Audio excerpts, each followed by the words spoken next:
이 여성분이 아침에 이제 모텔에서 혼자 깨어난 거예요. 모르는 모텔에서.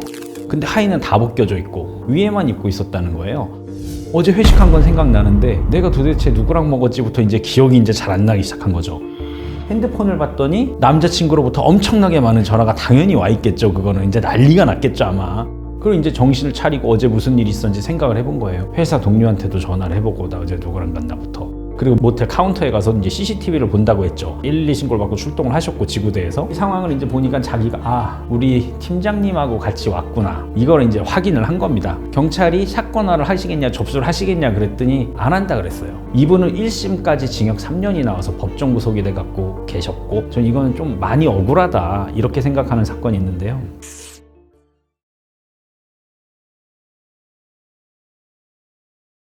안녕하세요. 반갑습니다. 안녕하십니까. 오늘 자기소개 부탁드릴게요. 저는 동인의 신동엽 변호사고요. 형사 전문 변호사로 이제 10년 차가 됐습니다. 오늘 소개해 주실 사건에 예. 대해서 한번 말씀을 해주시죠. 이제 시작부터 이제 설명을 드리겠습니다. 그리고 제가 저희 의뢰인을 지켜드려야 되기 때문에 일부는 각색할 수밖에 없으니까 그건 좀 이해를 해주시고요.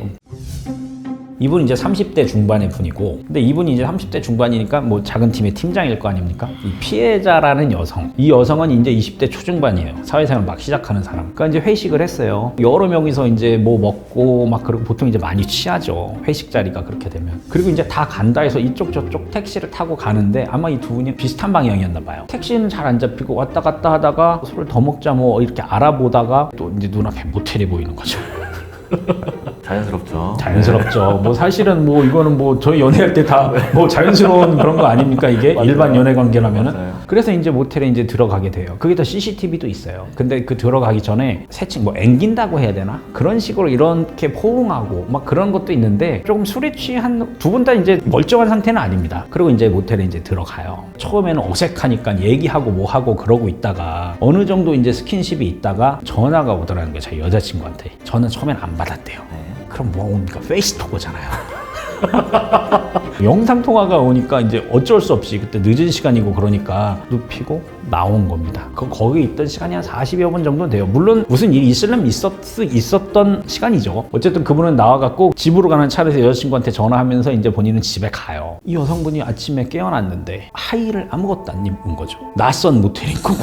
전화는 자기 남자친구한테 엄청 많이 들어와 있고 그래서 경찰을 불러서 CCTV를 봤더니 팀장님하고 같이 왔던 거고 그러다 보니까 이제 남자친구는 길길이 날뛸 거 아닙니까? 화를 낼 거 아닙니까? 어제 회식한다 그랬는데 연락이 안 됐어. 그래서 이제 그 말을 합니다. 팀장이 그런 것 같다고.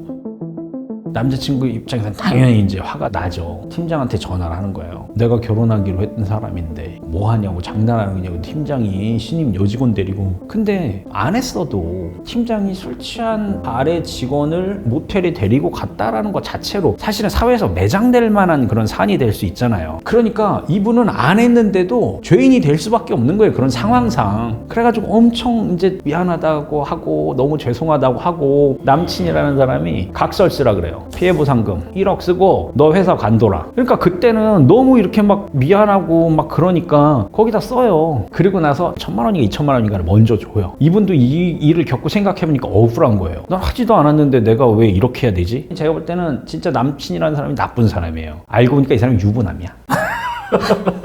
엄청나게 몰아붙입니다. 돈 달라고. 그러니까 이분이 돈을 안 주니까 이분 부모님 전화번호까지 안 하니 이분 부모님한테 전화를 해요. 당신네 아들이 내 여자 건드렸으니까 돈 내놓으라고. 그러니까 이제는 이제 돌이킬 수가 없게 된 거예요. 집에서도 알게 됐고. 그래 이분은 이제 변호사를 선임을 했고 저쪽에서는 당연히 돈을 안 주니까 이제 고소를 했겠죠. 뭐로 고소를 한 거예요? 강간이죠. 강간으로 고소를 했는데 경찰이 수사를 해도 아무래도 말이 좀 이상한 거예요. 기억도 못 하는 데다가 좀 말 같은 것도 잘 안 맞고 이분도 그 남자친구를 고소를 했죠. 협박으로, 공갈로. 그런 것들이 있으니까 경찰이 볼 땐 이상한 거예요. 여자 말이 조사할 때마다 조금씩 바뀌는 것 같고 그래서 심지어 이건 경찰에서 무혐의가 됐습니다. 근데 옛날에는 무혐의 사건이라도 불기소 의견이라고 송치를 했어요. 지금은 바뀌었지만 검사가 그걸 검토를 했는데 검사님도 불기소를 했어요. 그랬더니 여기서 변호인을 선임을 해가지고 항고를 한 거예요. 그럼 이제 이걸 항고를 이제 뭐 고등검찰청 검사가 이렇게 보는데 기소를 해버린 겁니다. 이 남자는 조사도 안 하고 이 사건이 일어나고 있다가 이 여자가 자기 친구들한테 전화했던 것들 그러면은 그거는 이제 신빙성이 있다고 보는 거예요. 왜냐면 이 사건 직후에 자기의 이런 것들을 친구들한테 알렸으면 그때의 진술은 신빙성이 있다고 좀 보나 봐요. 없는데 여튼 그것만 해서 넣은 다음에 이거 기소를 했어요. 이때 이분은 당연히 무죄가 나올 거라고 생각을 하고 걱정도 안 하고 선고되는 날 저녁 약속까지도 잡아놓고 변호사도 있는데 선고 날 그냥 혼자 이렇게 갔대요. 당연히 무죄일 줄 알고. 근데 갑자기 유죄, 징역 3년 법정 구속을 딱 해버린 거예요. 아, 그냥 그 자리에서 구속된 거예요? 네. 그러니까 이제 너무 이제 비상 상황이 이제 벌어진 겁니다. 그분한테나 그분의 가족한테나. 네. 갑자기 이제 선배한테 연락이 왔습니다. 선배 변호사입니다. 이런 사건이 있는데 좀 억울하다. 혹시 그래도 제가 조금 큰 로펌에 있으니까 혹시 이거 한번 검토해 줄 수가 있겠냐 이렇게 연락이 왔어요. 근데 1심 선고가 나고 2심으로 가는 도중에는 굉장히 시간이 짧아요. 항소이유서 제출기한이라는 게 있는데 2심의 사건이 접수되고 20일 안에 그걸 제출해야 되기 때문에 새로운 변호사가 들어와서 사건 기록을 다 검토를 하고 다시 이제 어떤 이유서를 내기에는 사실 만만치가 않은 시간입니다. 뭐 저희 회사에서도 이제 선배들하고 같이 검토를 해보니까 이건 조금 어렵겠다. 1심에서 징역 3년을 받은 분입니다. 사실 항소 기각률이 한 95% 될 겁니다. 1심에서 2심으로 해서 바뀌는 사건이 거의 없어요. 특히 유죄에서 무죄로 간다? 이건 정말 어려운 일이기 때문에 저희도 마음이 엄청 부담이 갑니다. 이거 괜히 잘못하면 어떡하지?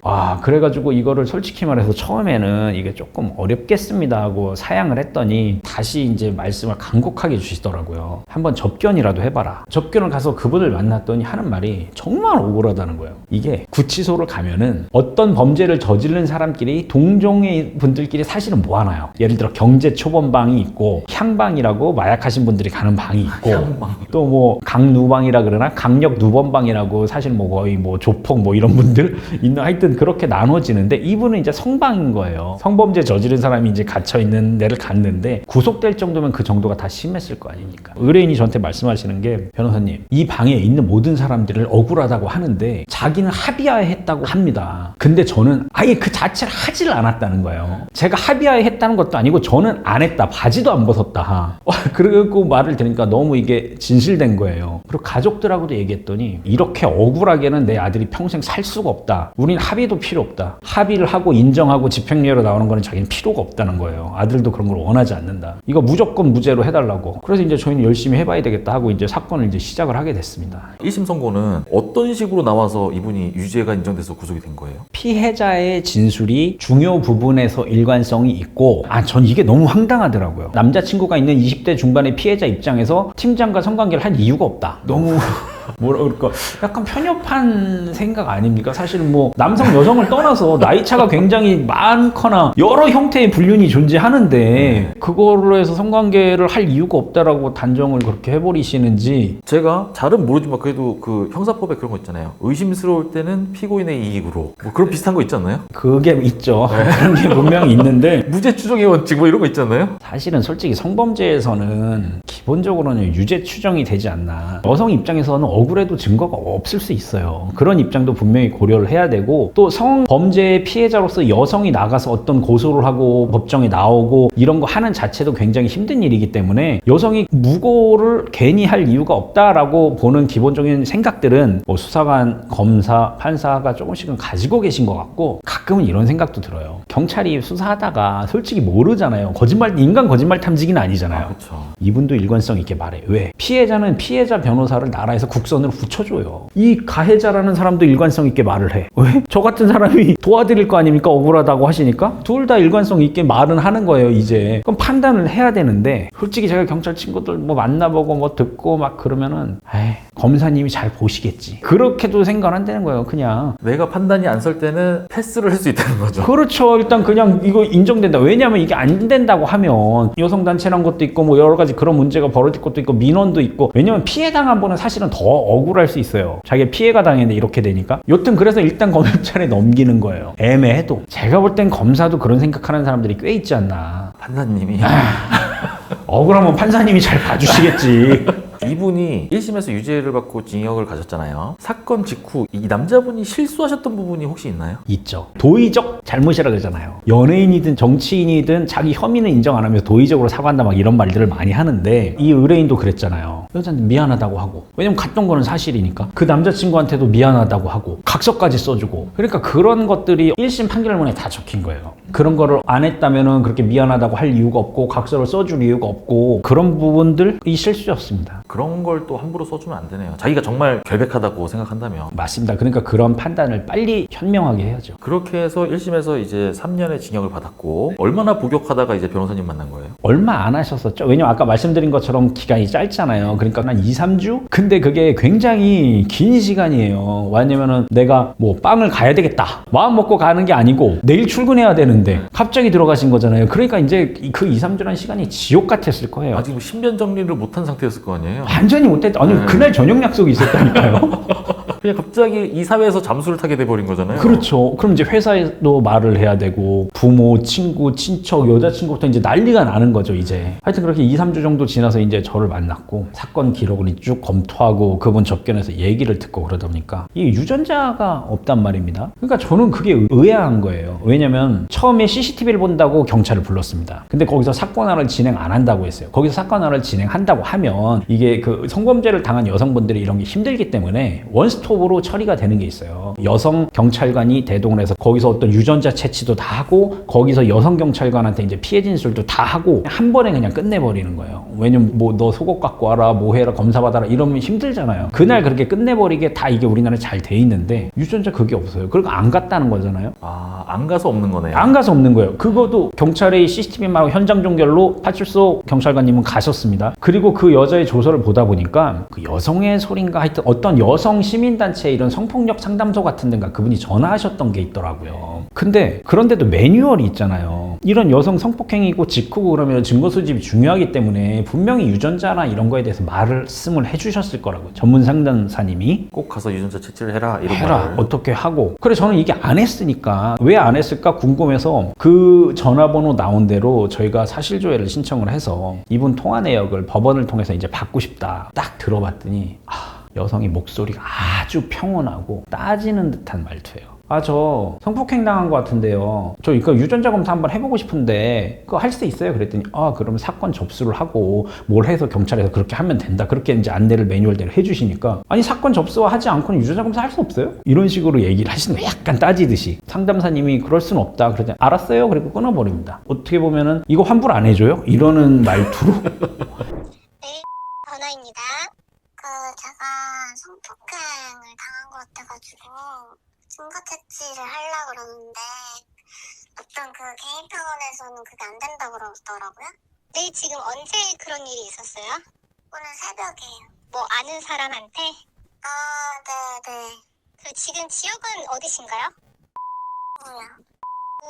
그러면 피해 장소도 예요? 아니요, 다른 데요. 이게 피해 장소하고 아니면 관할 거주지하고 또 병원이 갈리는데 잠깐만요. 제가 지금 CCTV 확인하러 가고 있거든요. 그래서 근데 저 병원 어디 알려주시면 될 것 같아요. 관할 병원이 중부 해바라기 센터가 있어요. 그러니까 저는 이제 이게 확실하게 증거를 확인하고 신고를 하고 싶은데 이 해바라기 센터는 신고를 해야만 이게 가능하다고 하더라고요. 증거 채취가? 네, 고소 절차를 이제 밟아야 그렇게 하는데 그런데 고소는 나중에 진행하다가 취하해도 되는 거니까 일단은 증거 채취가 중요한 거잖아요. 네. 이제 72시간 안에 증거 채취를 해야 되니까 국립중앙의료원이라고 있거든요. 거기에 을지로 있는데 전화번호를 제가 불러드릴게요. 그러면 해바라기 센터 말고 그거는 그냥 가서 하면 되는 거예요? 네. 다른 데서 뭐 상담을 받으시고 다시 전화를 주신 거예요? 네. 성폭력 상담소에 전화했는데 해바라기고 거기로 전화하라고 하더라고요.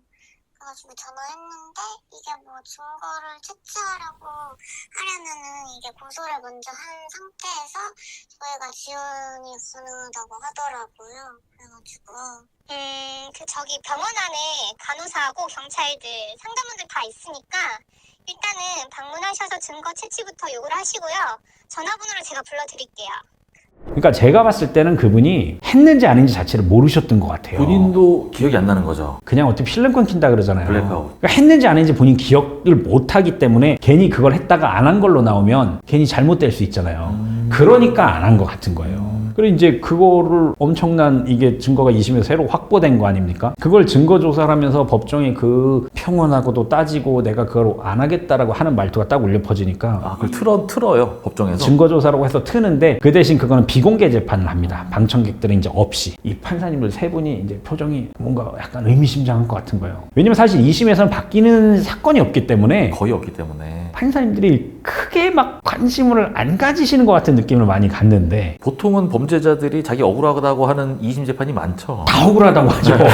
그러니까 1심도 훌륭한 검판사들이 다 한 건데 다 잘 돼 있다라고 기본은 신뢰를 하시지 않을까요? 여튼 그런 뭔데 이게 그거 되니까 이제 머리 위에 물음표가 뜨는 것 같은 느낌을 제가 받았어요. 그리고 이제 더 해서 처음에 와서 전화했었던 그 사람도 뭐 증인으로 부르고 해보니까 그냥 사후에 그런 일을 당했다고 하니까 이제 위로해주는 그런 입장이었고 이게 성관계를 했는지 안 했는지 자체를 확신하지 못하고 있다는 것들이 이제 여러 개 이제 드러난 것 같아요. 그리고 이분은 성관계를 안 하게 된 경위에 대해서 첫 경찰 조사 때부터 일관성 있게 말씀을 하셨어요. 전화를 받아서 나 회식이라 좀 더 늦는다 그랬는데 그러니까 여자친구가 똑똑한 거야. 이 밀폐된 데서 받는 전화 소리는 좀 다르잖아요. 적막하죠. 정막하죠.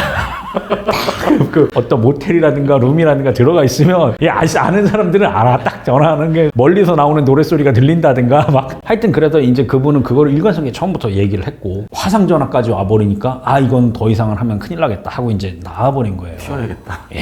이제 그래서 그 여자친구도 본인이 전화한 거에 대해서도 다 이제 법원에다 이제 사실을 확인을 해주셨고 여러 가지가 정합돼서 그래서 결국 무죄가 나왔어요. 아, 그럼 이거는 피해를 호소하셨던 그 여자분은 했는지 안 했는지 정말 기억이 없을 수가 있네요. 그럴 수 있죠. 저는 그렇게 생각을 합니다. 기억은 안 나는데 하인은 다 벗고 있고 남자친구가 엄청 혼났고 거기다 남자친구가 화나니까 이 사람 불러고 이것까지 쓰게 했는데 그 순간에 이제 되돌릴 수가 없는 만큼이 와버린 거예요. 그리고 여성분이 하의를 벗고 있었던 이유는 사실 여성분들이 스타킹 입으시고 치마 입으시고 그러지 않습니까? 근데 이제 저기 소변을 보려면 이걸 다 벗으셔야지 할 수 있는 거예요. 남자랑 다르잖아요. 그러니까 제가 볼 때는 그분이 의뢰인 나가고 술도 먹겠다 이제 소변 보고 싶어가지고 화장실 가면서 벗어버리고 누웠던 거 아닌가. 저는 그게 좀 합리적 생각 아닐까 그렇게 보여요. 왜냐면 사실 성관계를 했다면은 위에만 입고 아래만 벗고 좀 이상하지 않아요? 너무 급한 것도 아니고 모텔에 같이 온 상황이었는데 그것도 이상하잖아요. 그리고 그거는 제가 봤을 땐 그랬었던 것 같고. 그렇게 해서 무죄를 받으면 뭐 짧은 기간이긴 하지만 어쨌든 빵에 있었잖아요. 빵에 그거는 보상을 받나요? 저는 그게 조금 많이 잘못된 부분이라고 생각을 하는데 제가 무죄를 이제 몇 번 받아봤어요.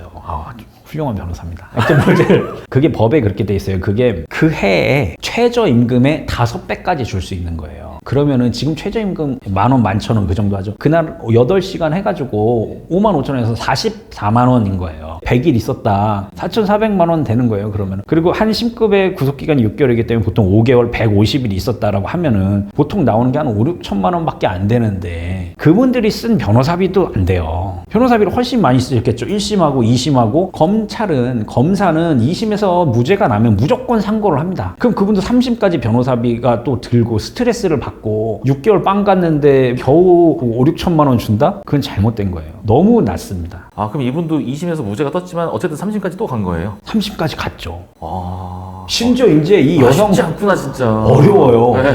저 진짜 깜짝 놀란 게 네. 뭐 자유죠. 당연히 그거는 본인이 억울하실 수도 있고 저도 본 게 아니니까. 근데 이 피해 호소인은 되게 고위급 전관을 피해자 변호사로 선임을 해가지고 또 의견서를 이제 대법원에다 내고 그랬어요. 그래 보고 저 약간 사실 긴장했잖아요. 사실 대법원에서는 법리 오해 부분만 보기 때문에 이런 사실관계를 다투는 사건이 무죄가 뒤집어지기는 쉽지 않습니다. 그래서 좀 어쨌든 이 피해 호소인도 굉장히 이제 사력을 다한 거죠. 그리고 긴장을 하긴 했지만 결국 이제 상고 기각되고 이제 무죄가 이제 확정이 됐습니다. 그리고 그때 피고인 이 남자분을 공갈 협박했던 그 남자친구 그분은 어떻게 됐어요? 그분도 유죄가 나왔죠. 아, 당연히. 유죄 받았어요? 예, 당연히 네. 유죄가 나왔죠. 그걸로 공갈 협박으로. 그렇죠. 그리고 그 부분에 대해서는 제가 뭐 관여는 하지 않았습니다. 왜냐면은 기존에 1심에서 하시던 선배가 계셨기 때문에 거기다가 이 피해 호소인을 무고인지 위증인지로 해가지고 아마 그것도 뭐가 나오긴 나왔을 겁니다. 그렇지만 이거를 몇 년을 고생한 거 아닙니까? 수사 때부터로 시작하면 빵도 수개월을 살았죠. 이거에 대한 보상은 절대 안 되죠. 아, 잠깐. 2심에서 무죄를 받으면은 바로 석방되는 거 아니에요? 바로 석방됩니다. 석방되지만 불안정한 상태잖아요. 대법원까지. 이게 얼마나 힘들어요. 그리고 무죄 보상금 있잖아요. 그거를 신청하면 나라에 예산 없다고 한 1년 있다 줍니다. 진짜 황당해요. 제가 막 무죄 받은 분들이 가끔 우리 그거 나오면 저녁 맛있는 거 먹자, 뭐 술 한잔 먹자 그래요. 그 약속이 1년 있다가 나. 그럼 이건 좀 다른 얘기긴 하지만 예를 들어서 피해 여성분이 술을 많이 먹어서 기억이 아예 없어요. 그런 사람을 이제 강간하게 되면은 중간간이 되죠. 근데 정말 기억이 없어요. 했는지 안 했는지 진짜 기억이 없어요. 근데 아침에 일어나 보니 뭔가 내 몸 상태가 당한 것 같아 라고 해서 고소를 했는데 이때 이 남자가 안 했다는 진술도 일관되면은 범죄가 성립하지 않을 수도 있다는 거네요. 아니, 아닐 수도 당연히 있어야지 되는 거고, 거기다가 그런 경우에는 대부분 아침에 일어나면 유전자 검사를 하지 않겠습니까? 대부분의 경우는. 그럼 최소한 했는지 안 했는지는 나오겠고, 명확하게 나오고. 그럼 이게 이제 어떤 합의하에 한 화간이냐 아니면 강간이냐에 대한 부분은 여자가 기억하는 부분, 또 남자가 기억하는 부분들이 다 있겠죠. 아, 저한테 상담 왔던 것 중에 이게 나중에 보니까 그분이 이제 무혐의 되셨나 보더라고요. 소개팅을 하고 이제 술을 먹고 성관계를 했어요. 근데 그 여자가 신고를 한 거예요. 일반적인 사건이죠. 일반적인 사건이 특이했던 게 뭐냐면, 사실은 그 남성분이 여성 상체위 할 때 여성분이 뒤돌아 있으니까 그거를 동영상을 잠깐 찍은 거예요. 성관계를. 그러면 저한테 상담을 하더라고요. 이거 그냥 안 했다 그래야 되냐, 아니면 내가 이거 찍은 걸로 처벌을 받더라도 이거를 증거로 내야 되느냐. 아, 여자가 위에 있었다고요? 그게 중간간이 될 수가 없잖아요. 여자가 아니, 술 취한 상태에서 위에 있을 수가 없잖아요. 아, 이건 여자가 주도적이겠다. 예. 네. 하지만 몰래 찍은 증거니까. 그러니까 그거는 또 죄입니다. 별개의 죄예요. 그러니까 이분이 막 고민을 하면서 이제 막 상담을 하시고 그러는데, 뭐 제가 뭐 범죄를 숨겨주는 사람은 아니지만 밝혀줄 필요는 없으니까 그냥 일단 이거 지워버리시고, 이런 거 핸드폰에 있으면 큰일 납니다. 제대로 수사가 되길 하자. 우리가 구체적으로 진술할 수 있지 않느냐. 이렇게 체위까지 바꾸면서 했고 어떻게 했고 우리가 일관성 있게 딱 주장을 해보자. 그러고도 만약에 안 될 것 같으면 그때는 어쩔 수 없이 이거 그냥 자수를 하자. 아니면 두 번째 옵션은 그거였습니다. 차라리 이거 자수서 써서 이거 자수하고 그 여성 무고죄로 고소하고, 그리고 서로 딜해서 합의해서 그러면은 그 피해 호소인보는 그 유전자 채취를 안 한 게 2심에서는 가장 그 핵심이 됐던 거네요. 유전자 채취를 안 한 것보다 유전자 채취를 안 한 이유, 진술이나 이런 걸 봤을 때 그분은 성관계가 있었는지 없었는지 자체를 알지는 못하는 거예요. 그러니까 이게 당연히 중간에 성관계가 있어야 되잖아요. 그거를 인정할 만한 증거 자체가 없는 거죠. 본인도 모르기 때문에 유전자 검사도 안 했어. 경찰도 돌려보냈고. 사건 화도시키기 원하지 않았고. 그렇죠. 이런 일들이 이제 직장 다니는 분들 사이에서 있을 수 있단 말이에요. 그렇죠. 같이 일을 하다가 뭐 회식을 하고 아니면 야근하고 같이 술을 마셨는데 스파크가 튀고 나서 같이 모텔을 갔는데 비슷하게 이런 경우가 발생할 수 있잖아요, 정말. 그런 거를 이제 후회 강간이라고 하죠. 성관계는 했는데 후회되니까 강간이라 그런 거예요. 아, 그런 말이 원래 있어요? 그런 말이 있어요. 그 미국에서도 유명한 말이 있습니다. Regret is not rape이라고. 그러니까 여러 가지 상황에서 남자가 좀 불리한 상황이 될 수 있잖아요. 그러면은 이럴 때는 어떻게 그 밤을 보내야 좀 이렇게 안전하게 나를 보호할 수 있는 거예요? 그게 뭐 사실 제가 변호사인데 그거를 뭐 성관계를 녹음을 해야 된다, 뭐 그렇게 얘기할 수도 없고. 녹음은 불법이 아니죠? 녹음은 불법이 아닙니다만 제가 뭐 유튜브 나와서 그런 말 하는 건 좀 그렇고요. 이거 뭐 보시는 분이 알아서 잘 네, 판단하시면 그 되는 알아서 거고. 이제 알아서 본인이 지킬 거는 본인이 이제 지키셔야죠. 제가 그런 말씀까지 드리기는 그렇고 되게 어려운 문제인데 그냥 오해받을 상황을 만들지 말라는 그냥 원론적인 얘기밖에 제가 드릴 수가 없습니다. 되게 뻔한 말이지만 정말로 성실하고 바르게 살던 분들은 이런 일을 큰일이라고 생각을 안 하시는 분들이 있어요. 아, 다들 나같이 생각할 줄 알고. 네. 네. 아니, 나 같이 술 먹고 분위기 좋아서 같이 노래방 가갖고 이렇게 있다가 보니까 어떤 스킨십 조금 있었고, 그러다가 이렇게 갔고 다음날 왔더니 갑자기 돌변하는 경우들이 있잖아요. 그런 분들이 사실 뭐 남자친구가 있을 수도 있고 남편이 있을 수도 있고, 아니면 집에 가서 생각해보니까 얘에 비해 내가 아깝다고 생각할 수도 있고, 남자가 자기는 더 연락하고 그럴 줄 알았는데 알고 보니까 얘가 유부남이라든가 여자친구가 있거나 이렇게 돼서 자기 조금 뭐라 그럴까, 창피하다 그래야 되나, 화난다 그래야 되나, 여러 가지 이제 사건들이 이제 있을 수 있어요. 그런데 어떤 실수를 본인이 안 한 거에 대해서 예를 들어 사과 문자를 보낸다든가 어떤 답을 잘못하든가 막 각서를 써준다든가, 아니면 그냥 미안한 마음에 조금 내가 뭐 많이 잘못했다라고 하고 뭐 제3자한테 이런 얘기를 하던가, 이런 것들이 나중에 굉장히 많이 불리해질 수 있습니다. 그러니까 주변에 변호사들이 얼마나 많습니까 요새? 네이버 검색만 해도 엄청나게 많은 변호사가 있잖아요. 상담료도 얼마 비싸지도 않으니까 변호사한테 꼭 조언을 얻고, 그 어떤 복수의 변호사한테 조언을 얻고, 그리고 대처하시는 게 좋을 것 같아요. 그리고 잘못한 게 있으면 빨리 사과하고 무릎 꿇고 합의하셔야죠. 예. 오늘은 법무법인 동인의 신동엽 변호사님 모시고 사건에 관해서 들어보는 시간 가졌고요. 저도 다음 영상으로 찾아뵙겠습니다. 감사합니다. 까레레스였습니다. 감사합니다. 고생하셨습니다.